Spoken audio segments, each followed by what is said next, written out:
This is Special Prosecutor Larry Klayman. I'm the only lawyer ever to obtain a court ruling that a president of the United States committed a crime. For truth. For competition. As a young lawyer, I helped break up AT&T. That's why you have all your cell phones today. For sovereignty.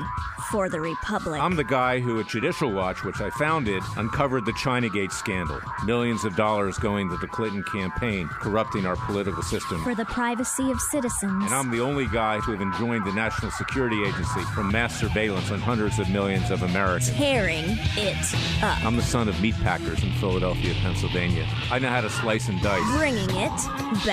We're going to take this country apart and put it back together again in the way envisioned by our founding fathers. It's not just talk. We're not just regurgitating news stories. Larry Klayman, special prosecutor, is making the news. And now, here's Larry. Welcome to this week's edition of Special Prosecutor with Larry Klayman. We have a very hard-hitting show, and as I've always said, we just don't regurgitate the news. We make the news. And I've got a newsmaker on with me, a patriot, my good friend Jack Burkman. He's a lawyer. He's a lobbyist. He has a show on Radio America, which is also simulcast on Newsmax television. I do a lot of Newsmax television. It's a great outlet. Both entities, Radio America, Newsmax, they're my favorites. And he has a show called Behind the Curtain. He's the Wizard of Oz, in effect. Jack, I want to introduce you to our audience. They know you already, but I just want to formally do that. And then we'll talk about what's been going on with Judge Kavanaugh. Larry, the pleasure and the honor are mine. Great to be here, and thank you so much. You're welcome. You know, I had my reservations about Judge Kavanaugh. I still do, because he issued an opinion in the case that I had brought on behalf of Freedom Watch and my clients against the National Security Agency, then run by the Obama deep state intel agencies, the NSA, the CIA, the Director of National Intelligence. And he didn't need to really issue that opinion. What had happened is that the lower court, Judge Richard Leon, had enjoined the National Security Agency and the other government defendants from illegal mass surveillance without probable cause on the American people. Mass surveillance is fine if it's focused on individuals, you know, a lot of terrorists, for instance, who are about ready to commit a crime or commit an act of terrorism, but not the entire American populace. And we knew from Edward Snowden, we knew from other whistleblowers that I had represented that it was being abused. The Supreme Court justices, ironically, were being surveilled. Judges, yours truly, Donald Trump, when he was a businessman. And the court enjoined this. And it then went up on appeal because in the interim, the USA Freedom Act was enacted by Congress. Our victory in our case caused Congress to come up with a new law, which they hoped would end this mass surveillance without probable cause, but it didn't. So it went up on appeal, and the higher court, the D.C. Circuit, they found that those preliminary injunctions were no longer necessary because we had the USA Freedom Act. I disagreed. This matter is still on appeal. I took it back up on appeal. But Judge Kavanaugh wrote an opinion, even though his leftist colleagues on the three-judge panel didn't write anything. They just said the matter is moot now. But he wrote an opinion justifying illegal and unconstitutional mass surveillance. And why did he do that? He did that because he knew that someday he would be one of the top-tier nominees for the Supreme Court. He had to placate the intel establishment. He had to justify the fact, and this is what I had a problem with, that when he was in the Bush White House as staff secretary, he was working on illegal, warrantless surveillance during the Bush administration right after 9/11. So he wanted to cover himself. He wanted to cover his derriere and justify why that decision that he made, this opinion that he wrote that he didn't have to write, you know, was legal. So, you know, he's a very political guy. He is part of the Washington establishment on the Republican side. He's cultivated that for years. I don't need to belabor it, but I got to tell you something. Seeing what happened to him in the last week with this woman, I'm getting choked up again, who came forward and accused him of sexual harassment and abuse and attempted rape. Frankly, I've started to sympathize with the guy, and not on the merits of who he is, but just on the way he's being treated. And I want to play a clip, and I want to get Jack's thoughts from the leftist law professor, Alan Dershowitz, who did an interview this morning on cable news talking about how men are not treated fairly in this whole process. In many respects, men are denied even the opportunity to prove their innocence. In colleges today, in universities, it's enough for a preponderance of the evidence. That means 51%. That means 49 out of every 100 people accused on a college campus and convicted may well be innocent. Jack, I mean, that's the world we live in today. You talk about witch hunts. Okay, these are Salem witch trials. And sure, there are men who are guilty and deserve to be brought to justice, like Harvey Weinstein, like Kevin Spacek, frankly, who was just let off by the LA Police Department because he has connections. Yeah. But most men are unfairly accused. This Me Too movement, in my view, I'm going to say it because we're not politically correct here, it's out of control, and it's become a witch hunt. And that's what they're doing to Judge Kavanaugh right now. And I have a solution to that. I want to get your thoughts on how we can get to the truth here. Oh, I couldn't agree more, Larry. It's Salem witch. Joe McCarthy is alive and well in the U.S. Senate in the form of Chuck Schumer and Dianne Feinstein, isn't he? It might even be worse than you say. If I came out and said, I was thinking of doing a little thought experiment here. If I came out and said, I knew Brett Kavanaugh 20 years ago. He and I used to have drinks long before he was a judge, and he was in Republican circles. He's a good guy. If I said, 20 years ago, Larry, Brett and I sold narcotics. We sold heroin. We sold cocaine. Now, mind you, I don't have any witnesses, and I don't have any evidence for this. Oh, but maybe 5 years ago when I talked to my therapist, I told my therapist 5 years ago when I went a little bit nuts, would the press listen to me? Well, probably not. But my story is no more or less solid than what Christine Ford is saying. Why do we pay attention to her? We pay attention to her, I guess, because sex is sexier, and it's on the heels of the Me Too movement. But what I'm saying here has no more evidence than what she's saying over there, and yet it's all being taken seriously, and it shouldn't. And here's the way I think it should be resolved. Give me your thoughts. Is that polygraph examinations, lie detector tests, are about 70 to 90% accurate. Many people swear by them. The former trial lawyer, defense lawyer, F. Lee Bailey, would swear by them. I remember reading that in one of the books he wrote. And I've had experience with them. I've even taken them myself when the government lied. I called them to the task. I took one. I said, government, you take one. And I would submit my lie detector test that I passed to a judge, just to call their bluff.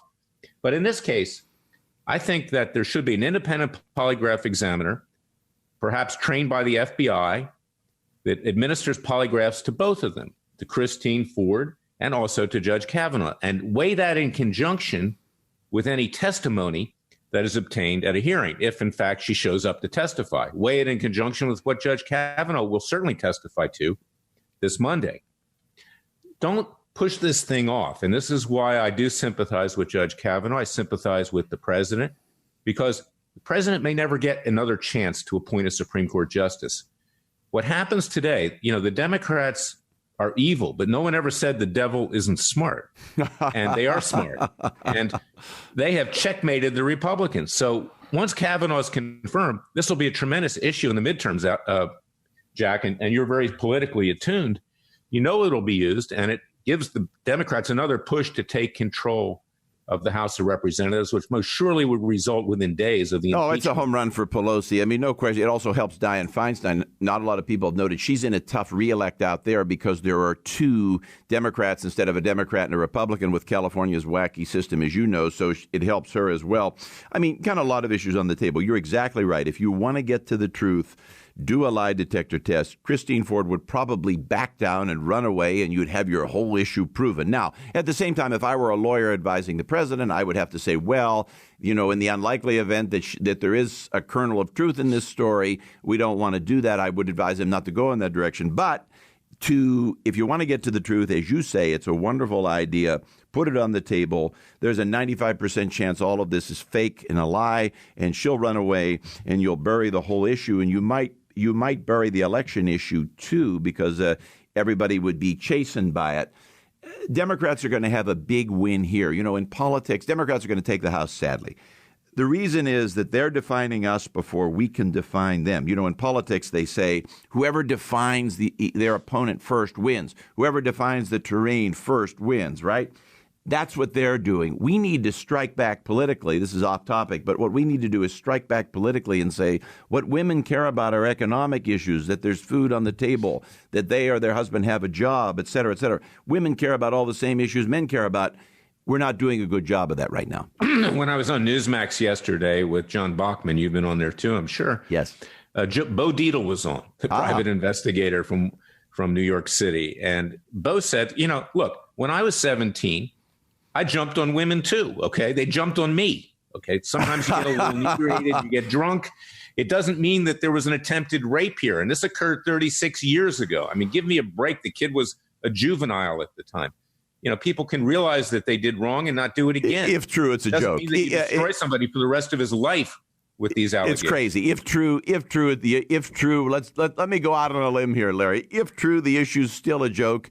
It still warrants no consideration. Even if everything Christine Ford said is true, it should take no part in the confirmation. If you look back to the days of Clarence Thomas and Anita Hill, she was making up stories, but she had at least some quote unquote evidence, things to talk about. Christine Ford has nothing. In those days, if somebody like Christine Ford had come forward only 27 years ago, nobody would have even taken cognizance of this. It would have been treated like a joke. Well, I'll tell you something, though. About 30 years ago, Justice Thomas went through it. He's a friend of mine, yours, I'm sure, as well. Yes. And just this week, a commentator, a top host at ABC, attacked him as a sexual predator. Once you make these allegations, they don't go away. They're like herpes. That's right. That's a good point. What's the difference between herpes and true love? Herpes lasts forever. That's what you got here. So I'll be right back with the second segment of Special Prosecutor with Larry Klayman.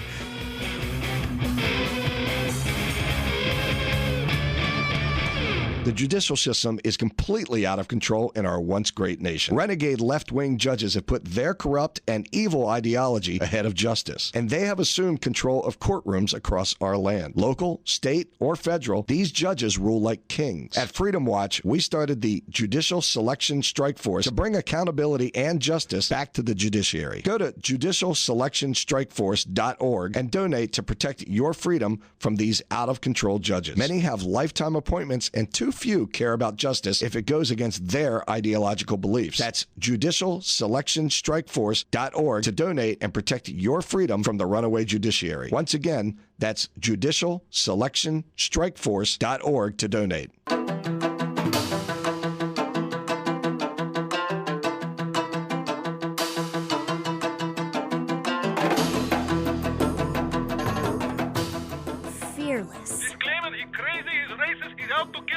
Dangerous. Don't care. Use the court and the law. Lethal. This is bad. Special Prosecutor Very bad.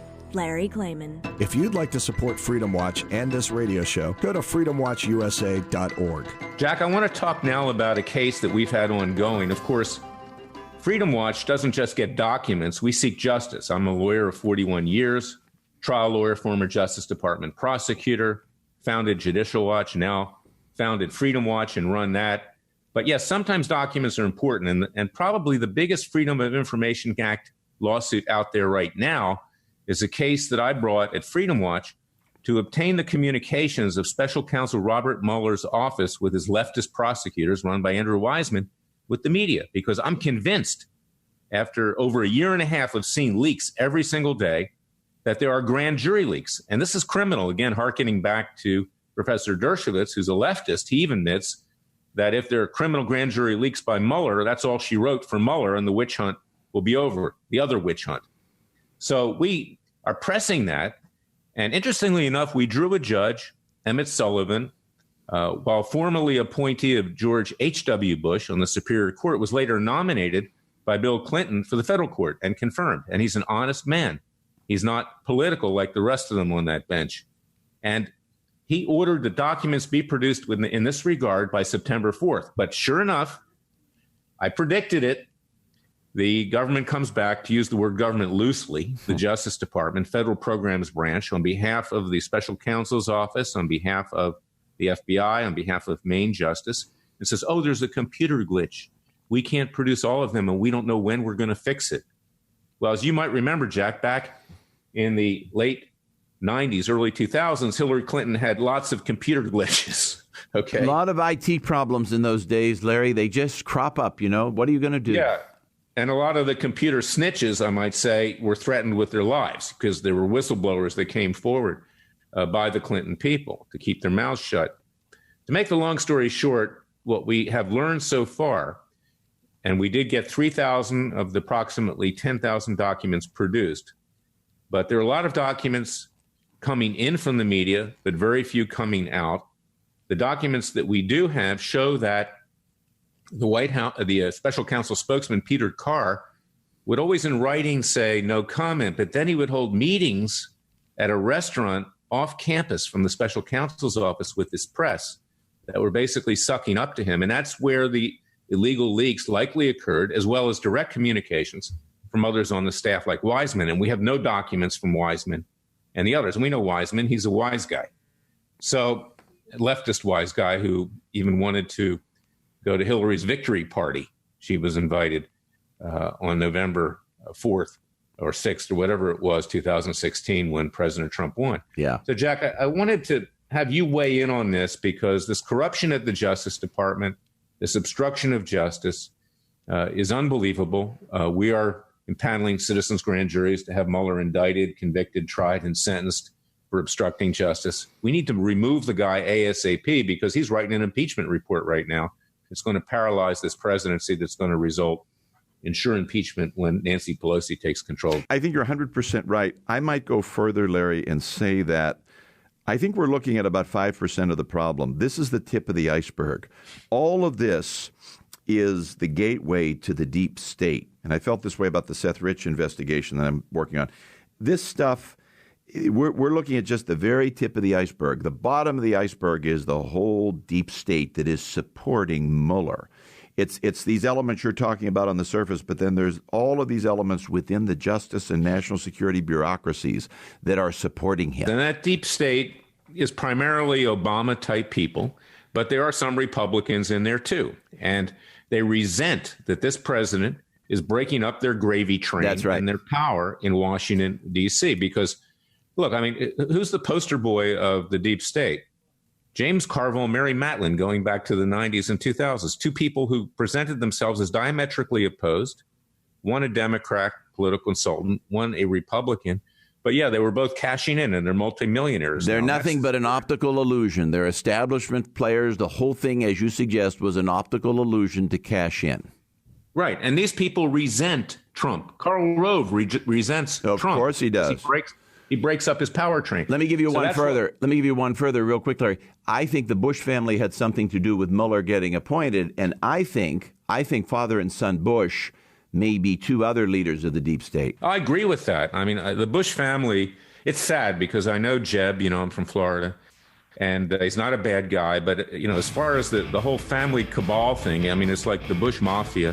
And thank God they're no longer in power, and let's pray they never get back in power, although if Trump goes down, I don't think we'll see a Republican president for a very long time. So that's what we face here, and we'll be right back with our third segment.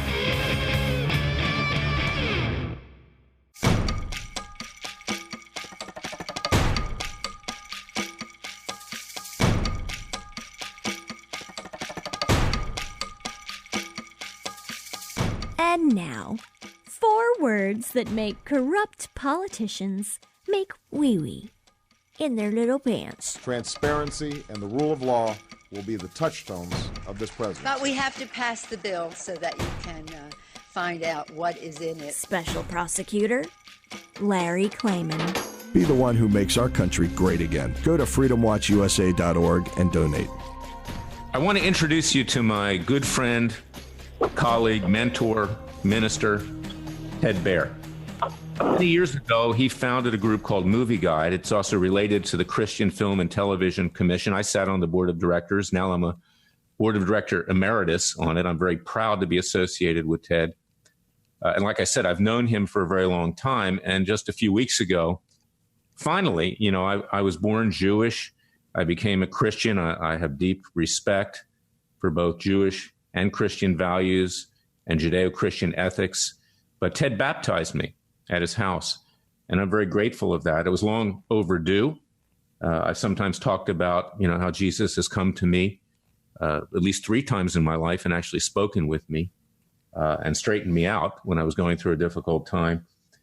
And I put my faith in him. So I want to introduce you to Ted, and I want to talk about the current state of affairs, not just in Hollywood, but in the media in general, and why it's important to educate the American people. It was John Adams who said just a few days before signing the Declaration of Independence, as one of our greatest founding fathers and second American presidents, that it doesn't matter how many times you change your rulers or your forms of government, without ethics, morality, and religion, there will not be a lasting liberty. And that's where this country's headed right now. We have very few liberties left because the ethical and moral and religious aspect of our society, I'm sure Ted will agree and Jack will agree, is crumbling as we speak. So, Ted, I want to introduce you to the audience. And, of course, Jack Burkman, my great friend and patriot, is still with me. And I want to talk about this issue. Let her rip. Well, it's great to be with you today. And, there's a lot of things falling apart in the society. But the good news is that the good news triumphs. So we're on this winning team, and we don't have to be caught up in discouragement. And you're doing great work, Larry. So I'm proud of you. Let's talk about what Movie Guide does and what Christian Film and Television Commission does and why it's so important and why Hollywood is so important. We all get frustrated and we all, frankly, get angry watching these leftist movie stars, producers, writers, everybody else, just proselytizing, threaten the lives of President Trump, many of them. I'm very proud of being Jewish and of Jewish heritage, but I'm appalled by the Jewish left in Hollywood. It was very destructive of the Jewish people, frankly. And so I want to talk about, what you do and how you try to influence these values. And then I'll let Jack give his thoughts on that. Well, Hollywood is a very broad term, as you know, Larry. You're in the media right now. You're on radio, and the radio is a completely different entity now than it was 30 years ago. At one point, everybody said it was dead, and then came along a talk show host named Rush Limbaugh, and he changed the whole equation when stations were going bankrupt. And Hollywood itself is split between independent films. In terms of movies, about 60% of the films released are independent, and most of them are political films. Some of them now, a growing number of them, are strong Christian faith-based films. But those movies, on average, do about all of them together, the whole group, as we do an economic analysis of the box office, represent about 2% of the box office. They just do not do well. And even the ones that they laud at the Academy Awards, the ones about pedophilia and abuse and everything else, don't do well at the box office. But 60% of the films are from the studios, and the studios are trying to reach more and more of the mainline audience, and they do put more faith and values in it. They even had Captain America go to church. They had Superman go to a Lutheran church. So they have all these little nods that used to be negative, but now they're positive. So in terms of the movie industry, you see some positive improvement. When we started, there was only one movie with positive Christian content and only 6 movies that were aimed at families. Now it's about 40% of the movies aimed at families. Ralph Breaks the Internet is coming up soon in all these major movies. And now about 62% at least contain some positive references to faith by the Bible or something else. Some of them, which I wouldn't rate highly, but they at least contain some positive references. So we've seen some tremendous changes. And then television is a vast wasteland, as they've said, for many, many years, and mainly because it's controlled by advertisers. So you might get a good show, if you remember back like Duck Dynasty, which gets 12 million people, and then you get a little swarmy show that's doing very badly in the ratings, but they'll get a bigger advertiser because the advertiser will want a swarmy show with a lot of sex and alcohol and drug use because it's selling products that conform to that. So unfortunately, the advertisers are the big blockade in television. But why is this important? Many years ago, I was head of the TV departments at City University of New York in the 70s when we brought, and the National Institute of Mental Health came out with sort of a combined study, a cross-lateral study of 7,000 studies. There were only 7,000 studies at that time. When I was head of the department at Berkeley, it was over 500,000 studies. But those studies said that the media, 99% of them agreed that the media was influencing children negatively. So we got 60 professors together. We developed the first media literacy course. Parents are crying out for help. So Movie Guide is there to help parents. It's helping to develop their children's discernment. We don't do thumbs up and thumbs down like the late Roger Ebert did, or Cisco and all that. What we do is we help people. Here's what's in it. Now you be the judge, because I want people to develop discernment. I want people to get wise enough so that when they grow up, they're making wise decisions. If we don't want to be traffic cops in their life. So parents are crying out for help, and we're here to help them. I teach all over the world. I got to go to Greece on Sunday. I teach how to teach your children to be culture-wise.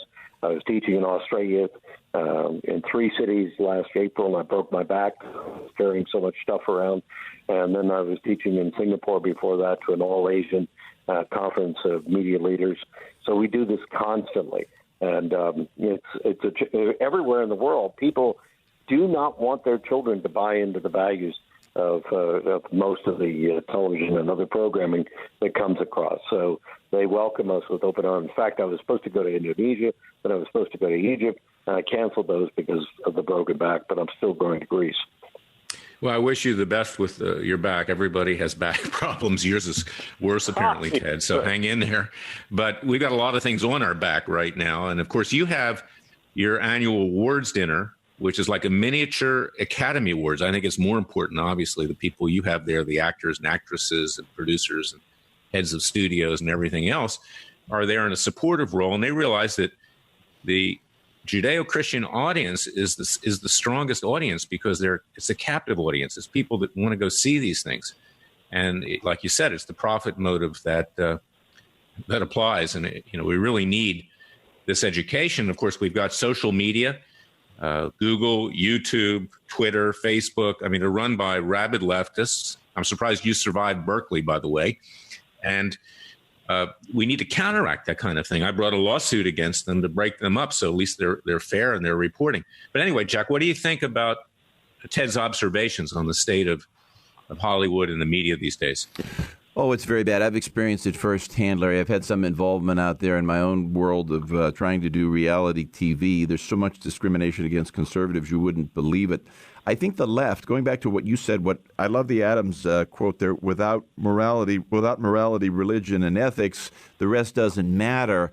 I just think that's true in so many ways. The left has taken, what's the phrase, what am I groping for? They've taken a very selective reading of the Founding Fathers. They look at that part and they seem to delete morality. They seem to think we can build an entirely secular democracy. That was not the vision of the framers at all. That's not where we started. That's not our history, but it's what they want to do now. They think you can have a secular democracy that's successful.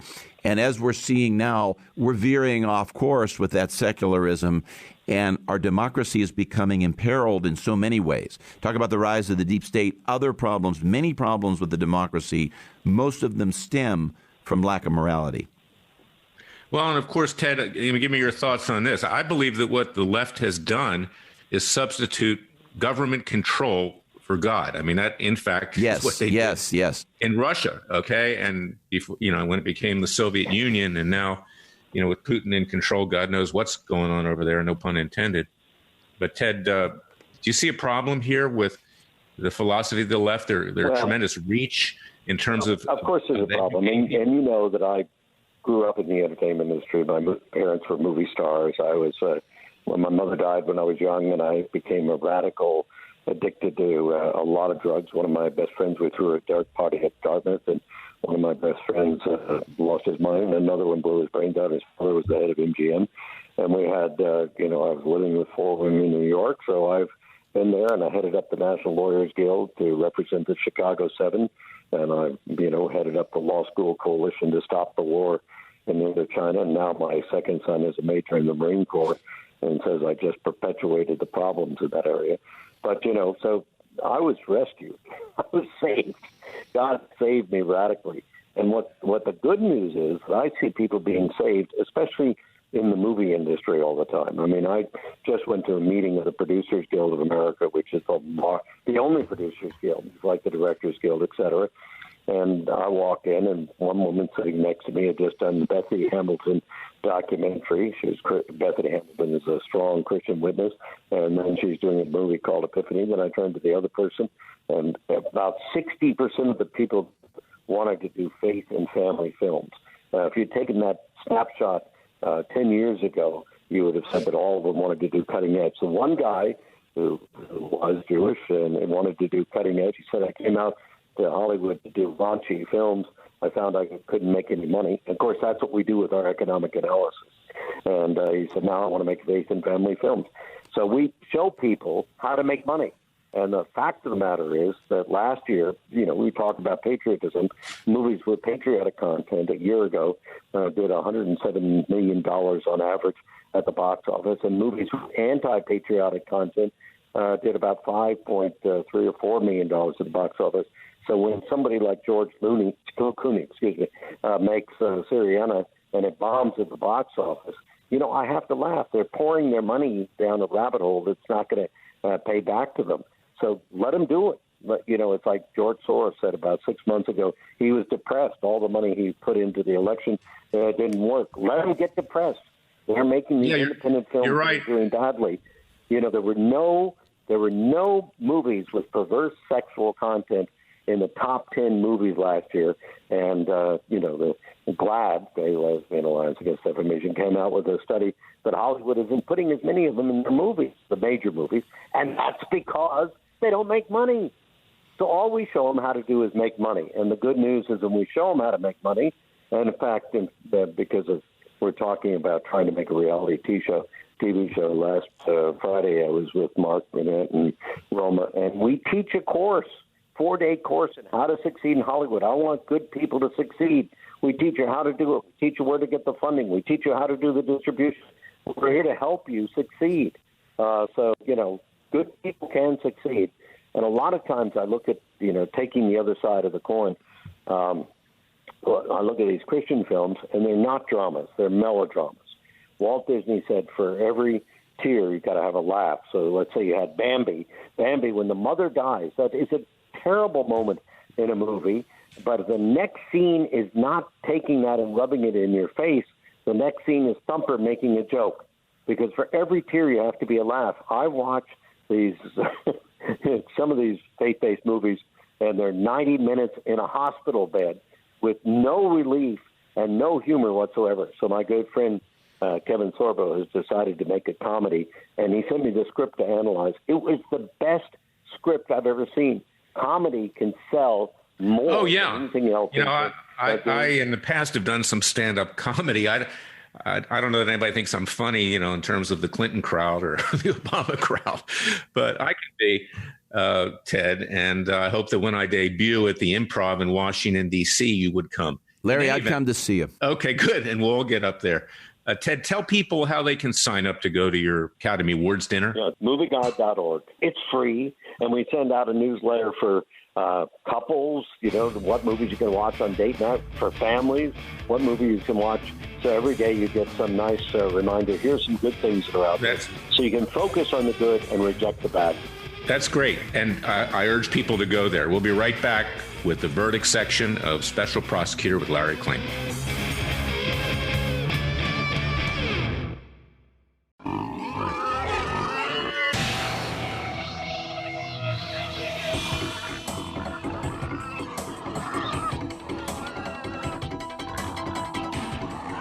Before he was a trial lawyer, he sliced him and diced him. People used to ask me, Larry, what caused you to start Judicial Watch and now Freedom Watch, given the powerful forces in this country that put you at risk? In a meat packing plant. I'm the son of meat packers in Philadelphia, Pennsylvania. I know how to slice and dice. A very special prosecutor, Larry Klayman. If you'd like to support Freedom Watch and this radio show, go to freedomwatchusa.org.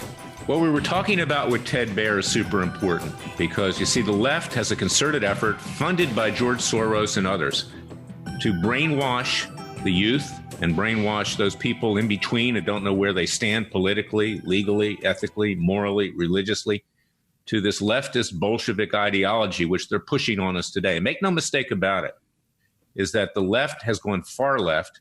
And it's not far behind what the Bolsheviks were doing in 1917 in Moscow. That's the irony of their concern about Russia and Putin, is that they're closer ideologically to Putin and Russia than they are to the vision of our founding fathers. And that's why we need to fight back. To follow up a little bit on what Ted Baehr was saying is that's why some of these movies, which seem relatively youthful, like the Justice League, the Avengers, others, really teach a very good lesson. And I've recently formed a subgroup at Freedom Watch called Freedom Watch's Justice League. Because whether you're Batman, Wonder Woman, Superman, The Flash, Aquaman, or whatever, these individuals, these superheroes, went outside of a broken justice system to bring justice to the world, to save the world. And that's what we can do as American citizens. And I hope that you'll join Freedom Watch's Justice League. So go to freedomwatchusa.org, freedomwatchusa.org. Sign up, make tax-deductible contributions. We need to grow bigger because on the horizon, as I've said before, we have our citizens' grand juries. Because Justice Scalia in 1992 said that those grand juries belong to us. We have our own justice system. Ours has broken away from us, so therefore we need to bring about justice. Our first target is Robert Mueller. He needs to be indicted, convicted, sentenced, and then, frankly, we'll ask President Trump to exercise his authority and have him arrested and thrown in prison where he deserves to be. But if that doesn't happen, technically speaking, the American people even have the right of citizens' arrest peacefully and legally. That's our heritage. That's what we used to do in the Old West. Is that idea too radical or what? I don't think it's too radical at all. I want to follow up on your great thoughts about Mueller leaking. Let's get him charged with crimes for all of the leaks with the grand jury, the leaks out of his office. I know you've got a FOIA request in to get that, Larry. I think that's a great first start to getting Mueller charged criminally and then many other things. Well, when we're done with Mueller, we go on to the Clintons, Miss Hillary. We also have a lawsuit about her wrongful death. Offenses at Benghazi. It was because she used that private email server that terrorists found out where our clients, Ty Woods and Sean Smith, their parents, brought the case for them, wrongful death against Hillary Clinton. Amen. How about the uranium one? Let's get back into uranium when they sold the country's national security down the drain for about $145 million in contributions to the Clinton Foundation. You got to get back into uranium one. Yeah, and then we get to Obama because Obama's behind this in his $8 million mansion in Colorado, Washington. Man of the people, right? He's a man of the people. Soros, Black Lives Matter, Antifa, the whole bunch of leftist radicals. I mean, he's orchestrating this. He's the evil version of the leftist, of the Wizard of Oz behind the curtain there. Yes, he is. You're the good version. Yes, he is. I'd like to think I am. I hope I am. I try to be, but you're right about Obama. Yeah. So we have many things in store. I hope people, and I have to say this because we do need the financial help, tax-deductible contributions. We need you to sign up, get our newsletters. I'm in it not for the money. If I was, I'd be a lawyer, with a big Washington, D.C. law firm. But that's not me. That's not you, Jack. No. We're there to make a change, and we see our country that we love, all of us, slipping away. And while I love Ted's optimism, and we have to be optimistic, we also have to be realistic. And this country is on the verge of being taken over by radical leftists. And Robert Mueller has become their tool. So he's our legal target right now. We need to legally and peacefully take him down and also to set an example to the rest of these hacks in Washington, D.C. in the swamp, that they will be held accountable by the American people. Final words, Jack. Mueller will be a tough job. Mueller is embedded. I think you're up to the challenge, Larry. You're the guy leading the force up the hill. Mueller is very embedded. He's in a lot of ways, I think, the epicenter. He's the epicenter of the deep state. Like Rod Rosenstein, a lot of bad trails lead back to them. They sit atop a mountain of these deep state bureaucrats, and they are well protected. It will not be easy to get them, but we will. Jack, nothing in life that's easy is worth it. Okay. Every day's a challenge. And we'll be back next week with more challenges as Special Prosecutor with Larry Klayman.